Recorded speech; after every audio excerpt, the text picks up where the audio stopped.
that's just furthering the beauty in the world, whether directly or indirectly, is what my music about.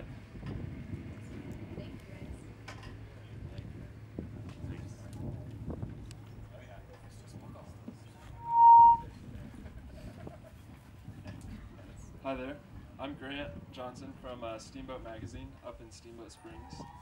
I was wondering if anyone could talk a little bit about their inspiration, if anyone has like a story of particularly outlandish inspiration, or you know, an idea you got from somewhere you wouldn't really think of getting ideas from. And then also maybe if you could touch on kind of the influence of different regions of the country on if that has any influence on your music making and your sound. I know some of you have recently relocated to Denver from like San Francisco and stuff.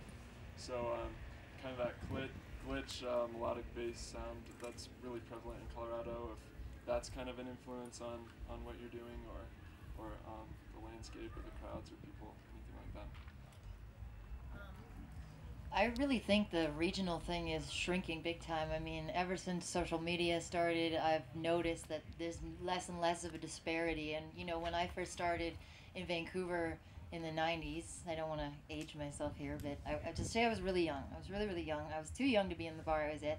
And we were very influenced by the UK. And this was less geographical and more to do with the logistics of getting visas. It's very, very hard for Canadians and Americans to exchange, way harder for Canadians to go the other way, but it's a pain in the butt. So we got a lot of UK DJs, and there was a lot of drum and bass and a lot of like European style.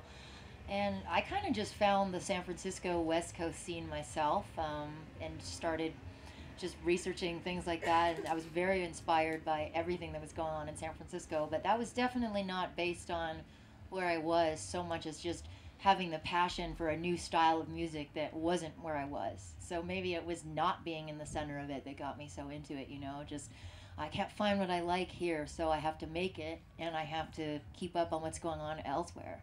And I guess the inspirational part where everything changed was sitting down at a table with a bunch of friends and deciding to start Glitch Hop Forum, which was the first place of its kind on the internet at a time when the name didn't mean anything except just weird, different music.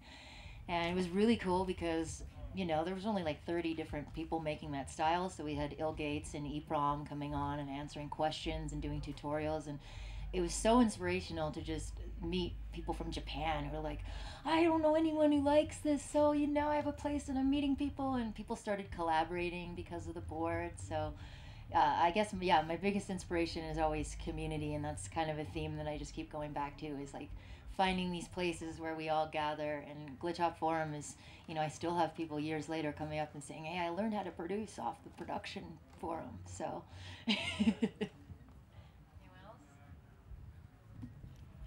Yeah, the Glitch Hop forum was huge for me. Yeah, just ample resources, like people actually like answering questions, and really terrific. But so for me, like a fun story. In 2011, Tipper at Sonic Bloom was the first time I'd ever seen Tipper, and it just like I've never, maybe not never, but I experienced a lot of emotion during that set, and I was just like destroyed after it because I was like, man, if this guy's so good, like, why has nobody heard of him? Like, is there really a chance for any genuine artist to make it in this scene when somebody this good is this undiscovered? My own kind of ignorance in itself, though, because Tipper is pretty big. Yeah, he was on Sony Music when he was 16.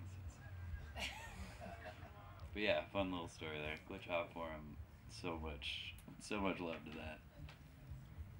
Yeah, I think I draw a lot of inspiration from kind of having grown up in the jam band community. Definitely going to see Fish a whole lot in high school and stuff like that. And just getting a feel for the community and just the power of what music can do and kind of bring people together. Um, so my main inspiration in doing what I do is if I can share 1% of that feeling that I've ever gotten from music with one person, that I've done it. That's what I'm doing. So yeah. So this is inspiring. This right here, everybody coming out, all these other artists. It's pretty amazing.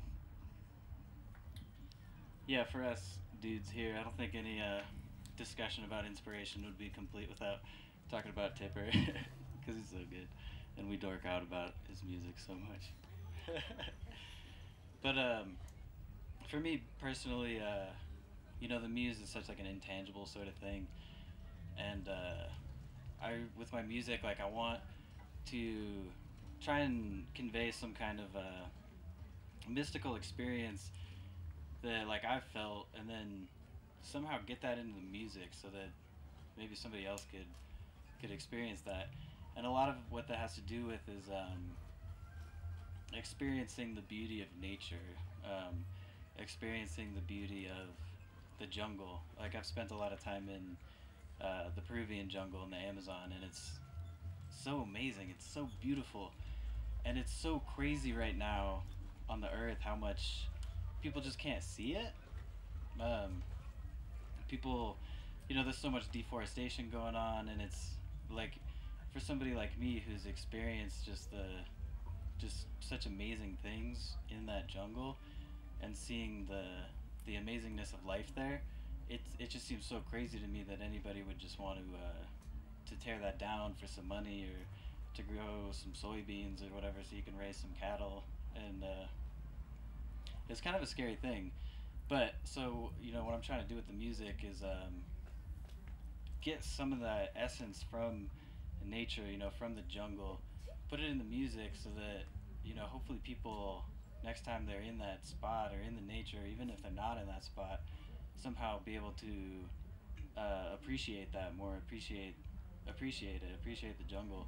Because the more people can just like see it and appreciate it, then the more they're stoked because they get to experience that, and the more it won't be destroyed so that people in the future will be able to experience that.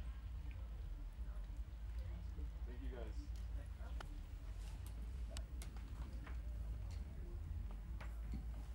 Don't have a wacky story, but my inspiration is simply rhythm. I think that rhythm is just one of the most fundamental aspects of everything that we see in the universe, and drawing from that, the connection between the human drummer and the dancer is just one of the most ancient forms of expression and communion, and I just hope that my music and my work sort of is doing my part to keep that alive and keep that going.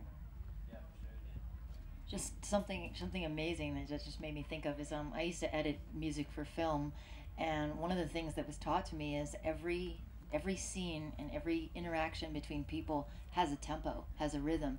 And so I'm like, how can that be? Like people just talk and things just happen. And, he said, go through the library, try different tempos, and you will find the tempo. And inevitably, every single time, you find the right tempo, and all of a sudden, like beats hit when people say things and things come in and out. So it's really amazing. Like you're totally right. Rhythm is everything, and we do it whether we like it or not.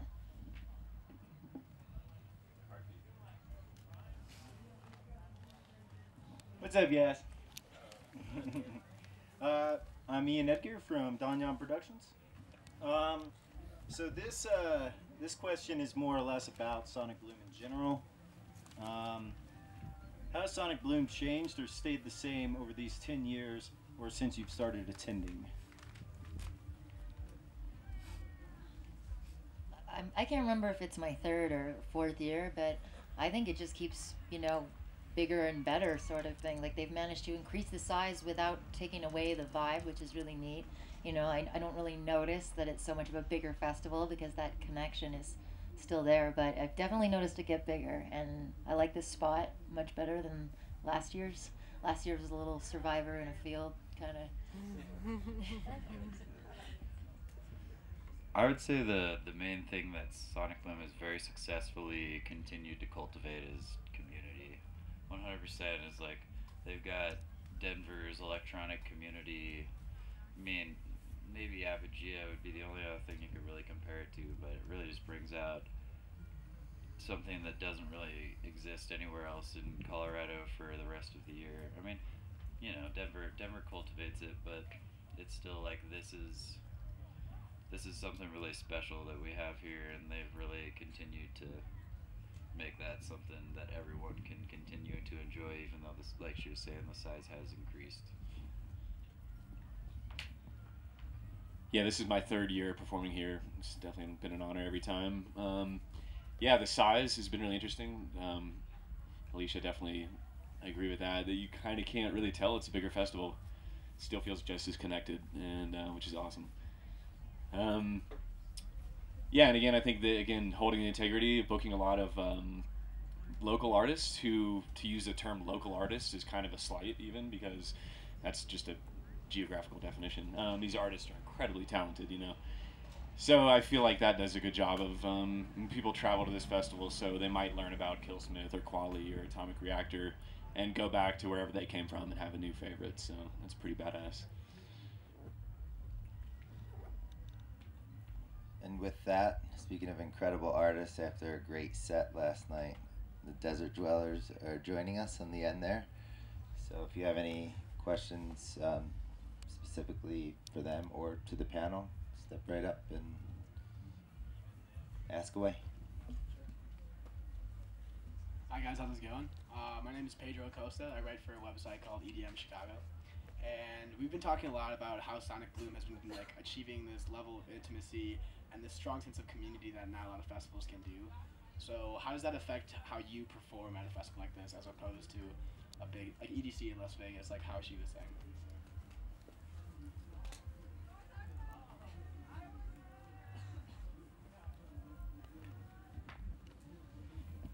For me, my performance is generally consisted of I probably got around like 4 or 5 hours of original music, and I just like DJ that based off of the vibes I'm feeling. And a place like Sonic Bloom is just like a really safe environment to really just do whatever I want and not. I mean, my goal as an artist is to be engaging with the crowd and reflecting on what people are feeling and what they're not feeling. And Sonic Bloom is just a very like friendly, like everyone is having a good time kind of festival. For me personally, it's kind of like definitely one of the places I'm going to bring my A game to, which, you know, we're professionals, we do all the time, but here with this community and a lot of our friends and family, it's really, really special. And like David said, it does feel safe, you know, and anytime you feel safe as an artist, you're going to be encouraged to take chances and maybe try things that are a little different. So as a result, I think everyone plays really incredible sets here. You know, people feel very comfortable and feel like taking chances and maybe want to share a lot of new stuff. You know, the set I just played was predominantly new, and I feel okay taking those chances here because I feel like people will really receive it and want to hear that. You know, you probably come here because you want to experience something new and something meaningful versus, again, the trends and the things we've heard again and again. So.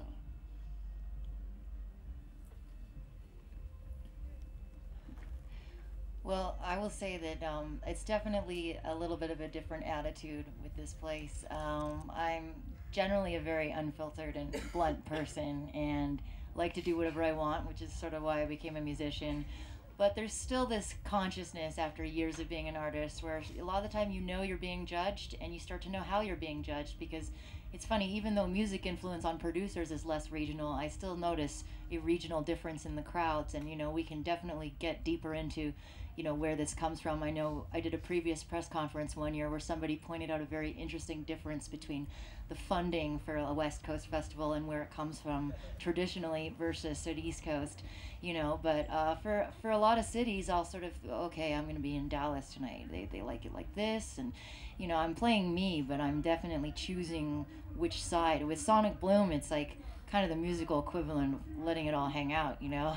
I'm okay with putting on my sweatpants and just focusing on having fun instead of, you know, which crowd I have to cater to, because I know people are just open, and it's awesome, you know. I really like, as an artist, the opportunity to not feel like I have to classify what I'm doing or organize it, because there's just nothing less fun as a spontaneous creator than going, oh, this tempo and this key. So this is the place where I put on my musical sweatpants and just kind of have a great time. Yeah, well, somehow I forgot to headline at EDC, so I can't really make any comparisons there. But I can tell you, just from the one set I played at my first Sonic Bloom, I felt very much supported by people on the dance floor and really encouraged, and saw a lot of energy and enthusiasm. And I did get that feeling just from that one set that that I could take some chances and take things up to a tempo that I hadn't before, and people were dancing and moving, and they were with me, so I felt great about that.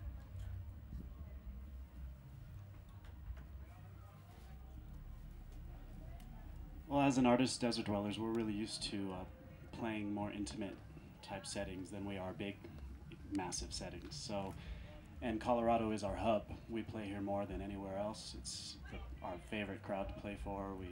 We love Colorado, and Jamie Janover giving us the opportunity and showing us the support to close out a main stage at a festival like this and give us the support to bring on Tammy Firefly here and Alicia Marie to put together such an elaborate stage show, bring in a longtime singer of ours, Megan Chandler, and just open that opportunity for us is extremely special, and it just shows where our energy is with Colorado in general. We've really come a long way with this state and the vibes here, and yeah, it's our favorite place. We come here 20 times a year and be completely satisfied.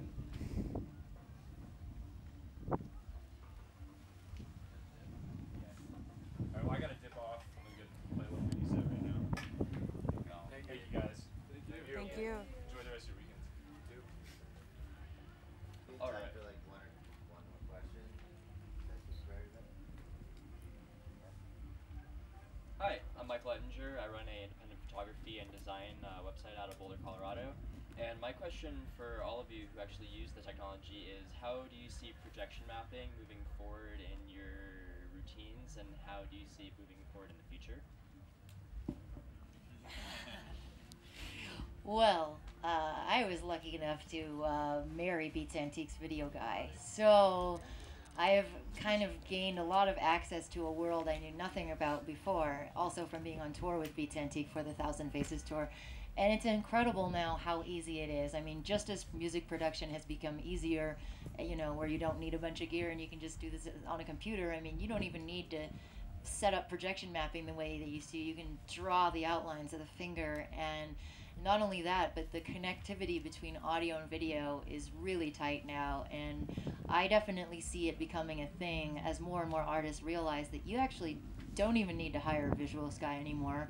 You might need a second computer, but you can have it all sync up. You can have all your content loaded, and whether it's audio reactive or, you know, MIDI digital signals, you can have everything line up, and it's so powerful to watch visuals go off at the same time and pulsing in sync to music. And I definitely think that it's still on the cusp. You know, a lot of artists I know, they're not necessarily interested in learning projection mapping, and truth be told, you know, if I didn't live with the guy, I would not have all these hours to spend on that in addition to music. But I think that the accessibility of marrying video and audio content is going forward really fast, and hopefully we will see a lot more visual stuff, because I can't tell you how many times I've gone to a club, and I'm not kidding, they have the Windows or the Mac screensaver on the visual. Like, this has literally happened, so I'm excited to see it not happen.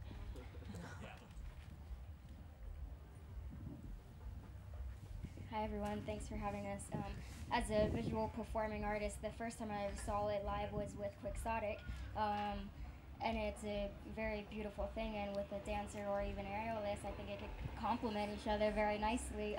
It could also get saturated in like a theatrical world, and it'll be interesting to see how it progresses with, you know, electronically, and what is possible with that. I think when it's done right for the movement of the artist or the aerialist, a lot of work and practice would need to be involved in that to get it right on. When it's done right and synced, it's magical. If not, it can really mess up the different moves and kind of make it look a little messy, but it is definitely a beautiful thing. It's really the direction that we're heading as an artist. We've had this vision of building this structure and putting together this stage show and having more musicians play with us, and then the video mapping came into the idea, and then recently we were at an event called Fire Drones, and we saw these two guys from Europe do this LED dance performance. It was like poi or stick LED things, and all the LEDs were synced with the MIDI and the audio, and they were changing with the tracks, and everything was moving together, and it all hit me. I was like, okay, that's what we need to do. We need to have